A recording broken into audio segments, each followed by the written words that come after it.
มานิ้วโอ้โหเต็มที่สองพี่น้องเลยร้านนิ้วพี่น้องจะมีเต็มบ่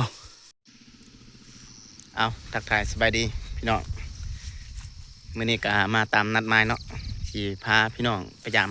กับที่บ่าวจิตใส่ตอนแรกเมื่อวานนี้เนาะโอ้มื้อนี้ออกมาแต่เฮือนก็ประมาณ7 โมงปลายพี่น้องเอ้ยมาฮอดให้นี่ก็จักโมงนี่8 โมงปลาย2 โมงปลายพี่น้องเอาแล้วสิพาท่านผู้ชมหรือพ่อแม่พี่น้องไปยามกลับไปน้ำกันเนาะมาลุ้นเบิ้งเนาะเมื่อวานนี้ใส่มากับ6 ล่างพี่น้องเลยแล้วก็สิพาพี่น้องไปยามเบิ้งกับโอ้ว่าสิมาแต่เช้าเพราะว่ายังขาเวียกลายอย่างอยู่เหือนเนาะออกมาสวยโพดจนว่าแดดออกนี่มื้อนี้เฮ็ดเวียกก็คือสิบ่ได้หลายปานใดเนาะพี่น้องมาฮอดให้ก็สวยเฮงโพดละเอ้าสิพาพี่น้องไปยามกลับอันนี้นะมาติดตามเบิ้งน้ำกันเนาะรุ่นเบิ้งน้ำกันว่าสีมานหรือประมาณสักลมโอ้เอาสิว่าบรรยากาศยามเสาร์ก็แม่นเนาะพี่น้อง8 โมงปลายนี่แดดออกก็โอ้ยบรรยากาศนี่ก็สวยสดงดงามเนาะอยู่บ้านนอกคอกหน้าก็เป็นแบบนี้แหละพี่น้องเลย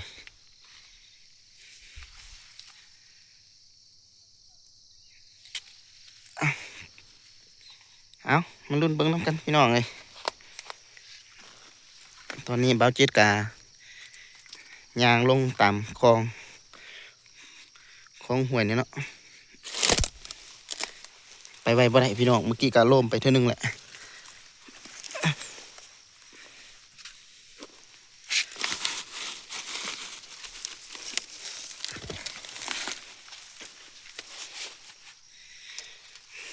เบิ้งจากมือเด้อเบิ้งถาเบิ้งกระเจ้าไปเบิ้ง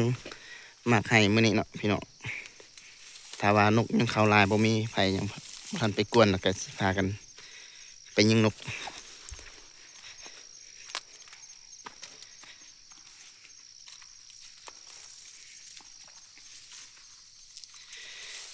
ก่อนอื่นก็อย่าลืมติดตาม2บ่าวจิตพาเลาะแน่เนาะพี่น้องเนาะเพื่อเป็นกำลังใจให้บ่าวจิตแน่เพราะบ่าวจิตก็เฮ็ดแบบไปเลาะอยู่หากินนี่ล่ะแต่ว่าช่วงนี้ก็บ่ค่อยได้มีโอกาสได้ไปเพราะว่าเวียกก็หลายแน่เฮ็ดเวียกเฮือนเวียกซ่านมีแต่ช่วงนี้เกี่ยวข้าวพี่น้องช่วงนี้นี่เกี่ยวข้าวกองข้าวตีข้าวก็เลยมาเสิร์ฟกับอยู่ไห้เอาพี่น้อง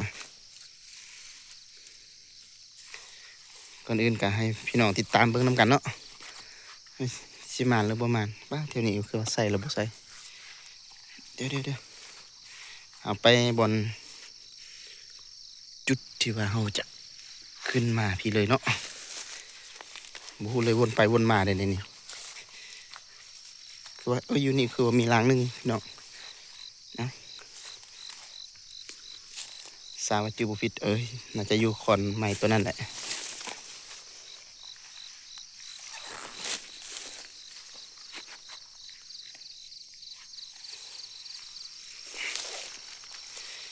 เฮ็ดให้อยู่ไกลโพดพี่น้องกว่าสิมาฮอดให้กับ8 โมง 9 โมงเฮ็ดเวียกน้อยเดียวนึงก็เป็นตาเมื่อแล้วเนาะไกลโพดโอ้ลั่นเป่าพี่น้อง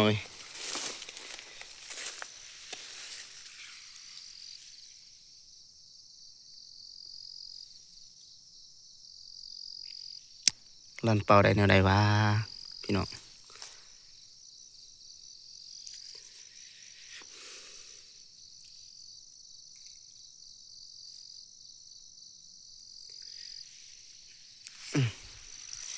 จะได้เก็บ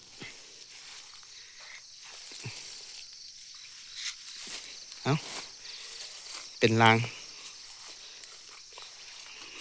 ล่างที่เท่าไรที่มาใส่ล่างที่สี่ของเมื่อวานเนาะแต่ว่ามันนี่เป็นล่างแรกที่ยามปึ๊ล็อกจวนกันเลยปลาก็คือหัวขากเนี่ยนะเรามันลั่นเองพี่น้องน่าจะเป็นมันลั่นเองเลยแหละเดี๋ยวบ่าวจิตสิพาไปเบิ่งอีกอันนึงโอ้ยหนุกขวกพอลงหัวหัน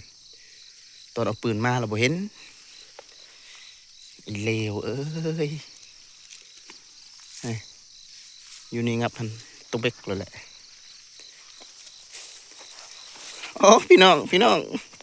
มานิ้วใจพี่น้องเอ้ยผู้หรือตัวแม่พี่น้องเอ้ย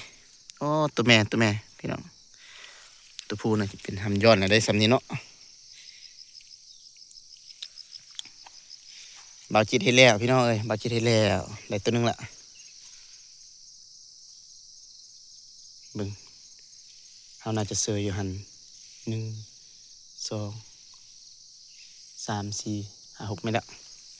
ถูกต้องปรับมัก10ได้แล้วพี่น้องเอ้ยแต่เต็มนึงละมาลุ้นเบิ่งน้ำกันต่อไปพี่น้องเอ้ยยังอยู่4ล่างพี่น้องเอ้ยว่ารุ่นเบิ่งน้ำกันว่าสิได้จักแต้มตื้มตอนนี้บ่าวจิตกะได้แต้มนึงแล้วถือว่าบรรลุเป้าหมายแล้ว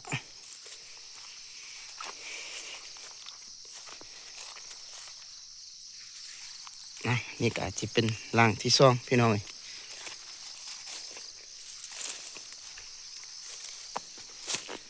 ป้าแนวใดวะมันกินให้กินว่าลันเป่ามันสลัดโพดเว้ยโอ้ลุดพี่น้องนี่มีคนติดนี่ป้าลุดได้แนวใดนี่คนตัวใหญ่วะโอ้อุตส่าห์มาเสือคักเสือแหน่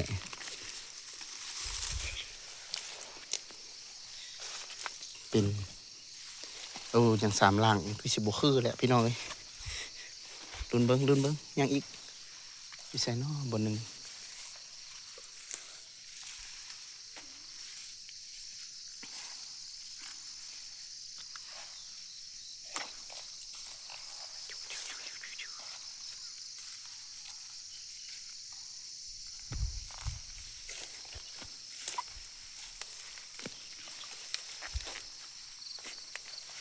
มือวางเสืออยู่ใส่ปะเห็นแล้วบนใส่เต็มหัวมันสิถึกหรือบ่ถึกมื่นนะพี่น้องต้นเสาโอ้โหแต้มที่2พี่น้องเลยบ่าวจิตว่าแล้วแต้มที่2แต้มที่2ของบ่าวจิตตัวแม่เลยโอ้ขันมายามกลางคืนนี่คือสิได้ไล่พี่น้องเลยแต้มที่2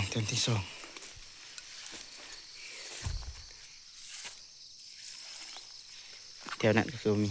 จักรัง5-6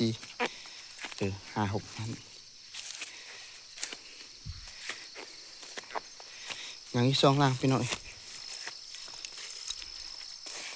เอาดุนเบิ้ง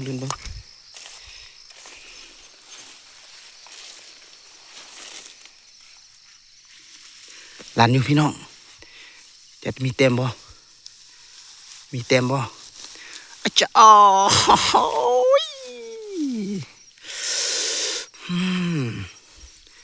บ่าวจิตเห็นแล้ว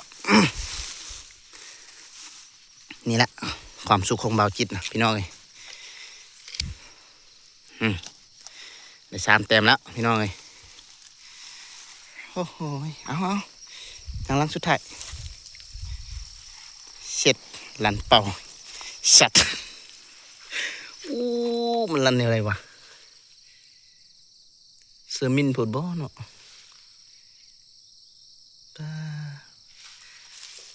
6 ลางได้3 ตัวพี่น้องเอ้ยมันแรงเบาจิตไปใส่อีก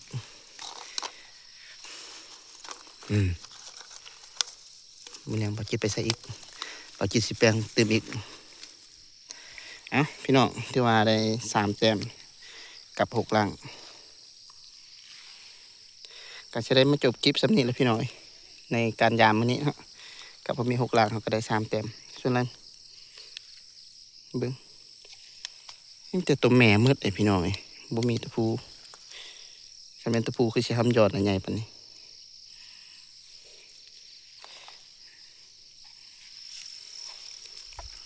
เอาบ่าวจิตกับสิออกเมื่อ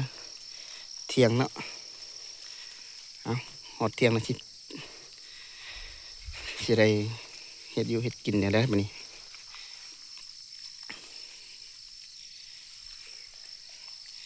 บ่าวจิตก็สิจบคลิปสำนี้พี่น้องเนาะแต่ว่าได้6 ลาง3 แต้มก็โอเคอยู่พี่น้องแต่ว่ามันลันก่อนนะเนาะเป็นอะไรยังไม่เข้าใจมือแรงแก้ตัวไหมพี่น้องติดตามเบิ่งนำกันเนาะอย่าลืมกดติดตามซองบาจิตพาเลาะในได้พี่น้องเด้อ